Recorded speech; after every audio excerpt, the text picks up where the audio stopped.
Welcome to Fargo Talks Fargo, where people talk about the show Fargo.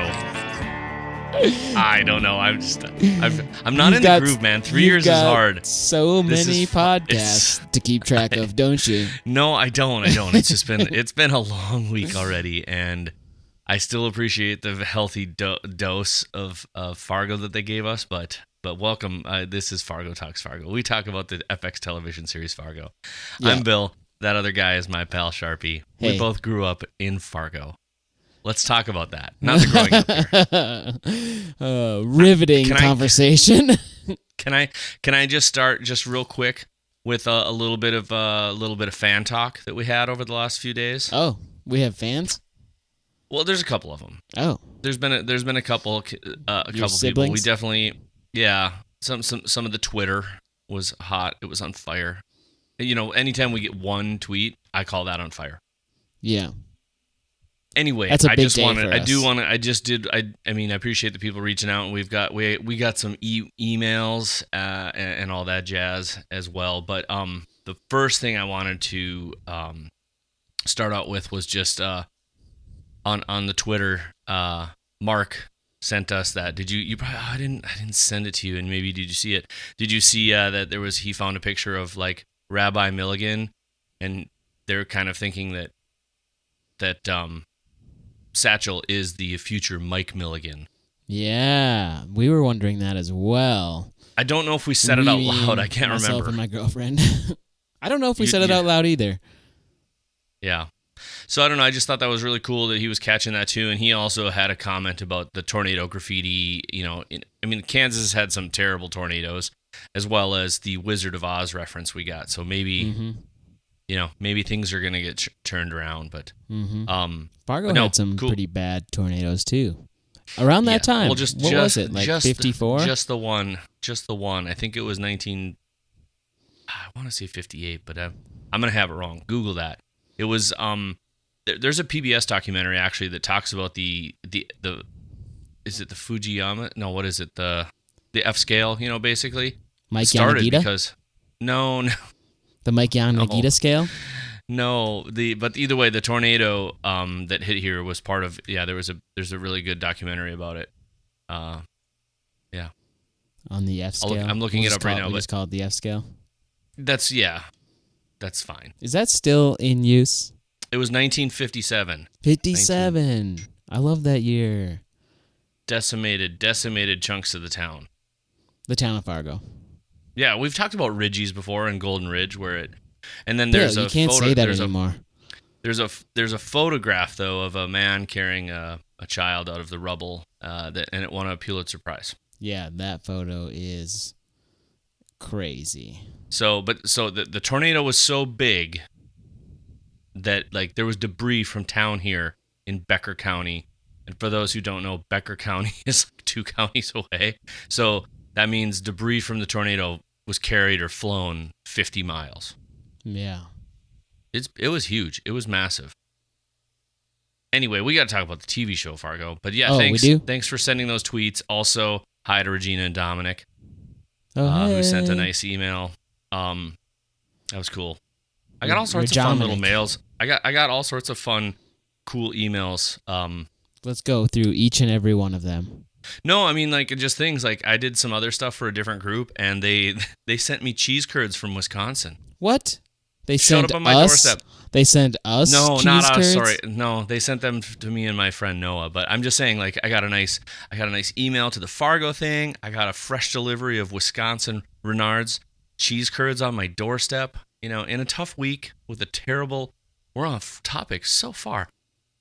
No, this is what we talk about. We're going to talk about the land of taking and killing.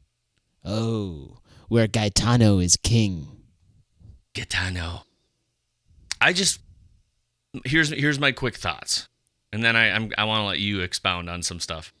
Oh, no. I do feel like if I went back and listened to me talking about season 3, I feel like I'm probably saying the same stuff because they're just introducing so many things and so many characters. But I feel like every season is the same. Like the first 3 episodes for us is like, oh my god, there's so many things to unpack. What are we gonna do? I know, but people will die off quickly. That's what I mean. Like, do they introduce them so that we can watch them die? Is that what you have to do? Like, when like you're, what's your attrition rate of being a cast member on Fargo? We should make a Fargo Talks Fargo version of the Guess Who game where you just like flip the little people over as they die and you just say, "Guess who survives?" Yeah, we could do that. I got some thinking to do on that one. Get on that. Patent that shit. What did you think overall? Like, what's your overall? I do think it's just tough. You want my hot dish on the I want your hot dish. I mean, because I snuck in a little bit of it the first night it was out, and then I realized, oh my god, I don't have time for this. I just don't, based on the week you and I are having, and so I know a little bit of my stuff spilled into the last episode. Mine and I apologize for that. We were doing some bleeding a little bit. But yeah, what were your overall thoughts? I mean, we're just setting up the chessboard here, so I like seeing even more characters as if we needed them. I mean, we probably got dished an equal amount of new characters as we did in the first season, but we're starting to see some of the law enforcement come in, like Otis, which Otis? is Otis. Yeah, Otis. Otis. Otis with the Otis. D. Otis. Otis. Otis. Otis. Sorry. Otis. See what you're doing there. It took me a couple seconds. It was I was being Sheldon. Penny. Yeah, that's right. You don't Otis watch has that a show. little OCD, just a little bit. But don't we all? No, we all don't really. Yes. But we all Everybody claim has to. a little something. I read a few places on that topic, Charpie, that they're purposefully, Noah Hawley's making an effort to introduce a police that aren't the heroic characters, the mass horror, Because they've all been like the heroes in every other season. And now it's the tables are turning because we're realizing that not everybody has that same experience with officers of the law. If you're going to get a lawman, you better pick yourself up some Timothy Oliphant. You watched Justified, didn't you? God, I love Justified. I'm a huge fan of Deadwood. I've watched Deadwood. I bet you I've watched that 4 or 5 times easy. I've never seen Deadwood. Ooh, I've been to Deadwood. I loved it. I've been there too. And let me tell you, the show's better.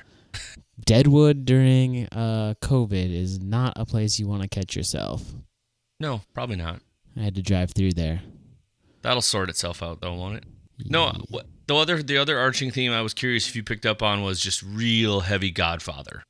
Okay, because of like the caravans of gangsters. Just the way the scenes were shot, those office scenes were very, very reminiscent of Godfather 1. It's not a huge secret to anyone that Jason Schwartzman is Francis Ford Coppola's grandson. Is that so? I think, or is it his nephew? It's his nephew. I have to Google this now. So Jason. Then would he be cousins with Nicolas Cage? Aren't we all Nicolas Cage at some point in our life? Yeah. Oh, Wikipedia. Schwartzman is the son of Talia Shire, who, yes, is a Coppola. So, yeah, Nick Cage is his cousin. Good God. Anyway, I'm serious. People who have the ability, just go to the YouTubes and just look up some of those opening scenes in I just forgot his name, but in the office, in the very early parts of that scene, and just look at the way the room is just filled with smoke and there's Italians everywhere. Shocker. But that's what took me to on the watch was, man, they really, a lot of smoking. Like, did you see how many cigarette butts were out the window before that? Before that terrible drive-by. How long do you think that's a testament to how long they've been waiting, or how much they've been smoking? I actually thought about that. I thought, man, they've really been camped out here for a long while. But I don't know. Dr. Harvard had a long meeting with that lady, and I mean, for all us fine folks up in Minnesota, if we can have the Mayo Clinic. Man, I mentioned I was watching Mad Men right now again as well, and with all the smoking that's going on in Fargo, I just really want to start smoking. It looks so fun. I was on a call last night with a couple friends, and I don't remember why it came up. I don't know if it's just COVID and just the being stuck in my house alone so much, but I just was like, I could totally go for a cigarette. The funny part is I have one. Yeah. I just don't. It's almost now an excuse to go outside. I know, but it was one of those. No, this is how bad I wanted it, Charpie. I wanted to Billy Boy? I wanted to, like, for the first time in 20 years, I wanted to just sit inside at my desk and smoke and just drink a glass of bourbon. Oh yeah, cigarettes and coffee in the morning. How awesome does that sound? It's just that on TV you can't smell it, so you kind of forget about that aspect. You forget about how terrible your clothes smell. Yeah, you forget about or your car or everything else or your breath. I haven't had a coffee in the morning with cigarette in probably 20 years. Sounds great. Still miss it 20 years later. Still miss it. They were onto something. Yeah. It's toasted, Yeah. We're going to quote Don Draper. I used to smoke a pipe too. That was a great year of my life. Bill remembers it. Yeah. I still have my pipe, and I smoke that. I smoke that at least a couple times a year. Put that in your pipe and smoke it. No, we got a whole bunch of character introductions. We meet DeBrell's sister. I didn't catch, did they say is Zelmar? Yep, Zelmar and her accomplice is Swanee. Also, both women, same height. 5'7". They're 5'7". Mm-hmm. And I did notice, though, that one, Zelmar was arrested for murder and robbery, and Swanee was arrested for robbery and accessory to murder, but they were not arrested on the same date. I don't even think they were involved in the same crime. And the news of what they owe, what did they call them? Those Cannon Boys or Cannon Gang or something, she said. I mean, so she's heard about the money that's owed in jail. I don't know what their official name is. Did they say? I think they did say. I just keep referring to it as the Cannon Boys or the Cannon Crime Syndicate. Yeah, I think so. I could swear, I think I was calling it the Cannon Limited because I thought I saw that on some paperwork of some sort. That could be. I'd have to look at the first episode. It says it on the, yeah. I don't know. I'm ready for episode 3. I need somebody of consequence to die. Jeez, Bill, already? You're just itching? Well, because I already can't keep everybody's name straight. So you need people to die so that it's less work for you. Yes, Dr. Governor can't even remember that the poor guy's name is Leon Biddle. He just calls him Happy's cousin. Yeah, I didn't even remember that. Did anybody else? It's just Happy's cousin. Yeah, well, you also don't get a lot of Kubla Khan quotes. Yeah. All right. I'm still trying to figure out Oraetta too, as well, and I'm sticking with that.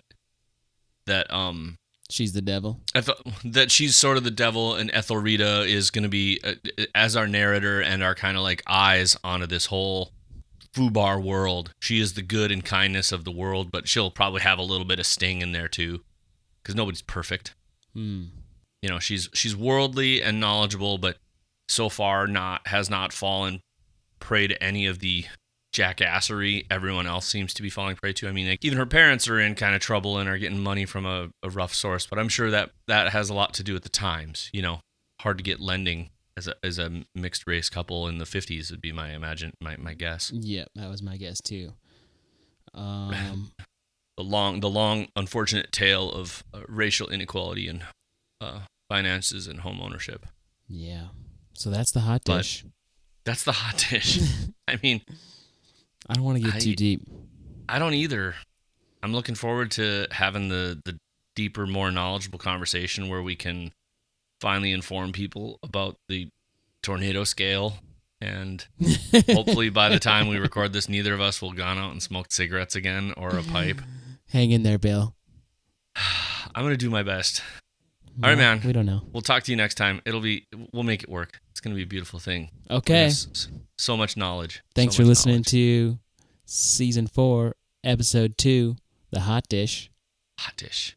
This one feels a little more like scalloped potatoes and ham. That's what I had for dinner tonight. You did.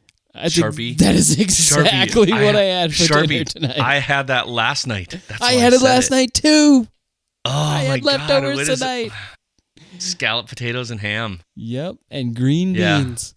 I didn't even have that, dude. I didn't even. I full Midwested it. Not a freaking Nothing vegetable green. in sight. Nothing green. That is God, funny. That's amazing. All right, everybody, get out there, make some scalloped potatoes and ham, and we'll see you next time. Okay. All right, later, Sharpie. Bye.